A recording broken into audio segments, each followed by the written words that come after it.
الحمد لله رب العالمين وبه نستعين والصلاة والسلام على نبينا محمد وعلى آله وصحبه ومن تبعهم بإحسان إلى يوم الدين أما بعد. سورۃ الکافرون کے بعد ہمارے سامنے جو سورت آتی ہے وہ سورۃ النصر ہے. نصر کا معنی ہوتا ہے مدد. آئیے دیکھتے ہیں اللہ تعالیٰ اس سورت میں کیا فرماتے ہیں. بسم اللہ الرحمن الرحیم. اذا جاء نصر اللہ والفتح، جب اللہ کی مدد اور فتح آ جائے، جیت آ جائے. وَرَأَيْتَ النَّاسَ يَدْخُلُونَ فِي دِينِ اللَّهِ أَفْوَاجًا، اور آپ لوگوں کو اللہ کے دین میں جوق در جوق آتا دیکھ لو. دوق در دوق یعنی غول در غول جماعت میں اللہ کے دین میں داخل ہوتے ہوئے دیکھ لو. فَسَبِّحْ بِحَمْدِ رَبِّكَ وَاسْتَغْفِرْهُ، تو اپنے رب کی تسبیح کرنے لگ جاؤ حمد کے ساتھ اور اس سے مغفرت کی دعا مانگنے لگ جاؤ. اِنَّهُ كَانَ تَوَّابًا، بے شک وہ بڑا ہی توبہ قبول کرنے والا ہے. یہ سورۃ النصر کا ترجمہ آپ حضرات کی خدمت میں رکھا گیا. اللہ کی مدد کا مطلب کیا ہے؟ اللہ کی مدد کا مطلب یہ ہے کہ اسلام اور مسلمانوں کا کفر اور کافروں پر غلبہ ہے کہ جب یہ ہو جائے. اور فتح سے مراد یعنی جیت آ جائے، فتح مکہ مراد ہے، مکہ فتح ہو جائے. جو نبی صلی اللہ علیہ وسلم کا جائے پیدائش ہے، جہاں آپ صلی اللہ علیہ وسلم کی ولادت ہوئی، جہاں آپ نے زندگی گزاری، لیکن کافروں نے آپ صلی اللہ علیہ وسلم کو، صحابہ کرام کو وہاں سے ہجرت کرنے پر مجبور کر دیا تھا. چنانچہ جب 8 ہجری میں یہ مکہ فتح ہو گیا تو لوگ فوج در فوج اسلام میں داخل ہونے شروع ہو گئے، یعنی لوگ مسلمان ہونا شروع ہو گئے. جبکہ اس سے پہلے ایک دو فرد مسلمان ہوتے تھے، دھیرے دھیرے مسلمان ہوئے، تھوڑے تھوڑے مسلمان. لیکن یہ ایک موقع ایسا تھا کہ جب جماعت کی جماعت ایک ساتھ مسلمان ہو جائے، دین میں داخل ہو جاتی تھی. فتح مکہ لوگوں پر یہ بات بالکل واضح ہو گئی کہ آپ صلی اللہ علیہ وسلم اللہ کے سچے پیغمبر ہیں اور دین اسلام دین حق ہے، اس کے بغیر اب نجات اخروی ممکن نہیں. اللہ تعالیٰ نے فرمایا جب ایسا ہو تو کیا کرنا ہے؟ فَسَبِّحْ بِحَمْدِ رَبِّكَ وَاسْتَغْفِرْ، اللہ کی تسبیح حمد کے ساتھ بیان کرنا ہے. یعنی سبحان اللہ و بحمدہ، صرف سبحان اللہ کہیں گے تو یہ اللہ کی صرف تسبیح بیان ہوگی، لیکن سبحان اللہ و بحمدہ ساتھ میں کہیں گے تو کیا ہوگا؟ اللہ کی تسبیح کے ساتھ حمد بھی ہے. اور یہاں حکم کیا دیا گیا ہے؟ تم اپنے رب کی حمد کے ساتھ تسبیح بیان کرو. ٹھیک ہے، تو یہ کس لیے کہا گیا؟ یہ تبلیغ رسالت کے اللہ کے پیغام کو پہنچانے کا کام جب مکمل ہو گیا اور اللہ کے رسول صلی اللہ علیہ وسلم نے اپنا حق جو آپ صلی اللہ علیہ وسلم پر تھا اسے پورا کیا، تو اب نبی کریم صلی اللہ علیہ وسلم کا اس دنیا سے جانے کا وقت آیا.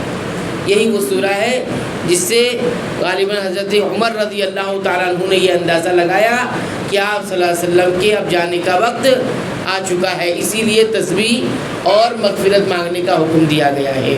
بہت سارے صحابہ کرام نہیں سمجھ سکے تھے، لیکن حضرت عمر رضی اللہ عنہ سمجھ چکے تھے. تو یہی بتایا گیا کہ اب دنیا سے کوچ کرنے کا مرحلہ قریب آ گیا ہے، اس لیے حمد و تسبیح کا اہتمام کیا جائے. اس سے یہ بھی معلوم ہوا کہ زندگی کے آخری ایام میں یعنی آخری دنوں میں ان چیزوں کا یعنی تسبیح اور تحمید کا زیادہ اہتمام کرنا چاہیے.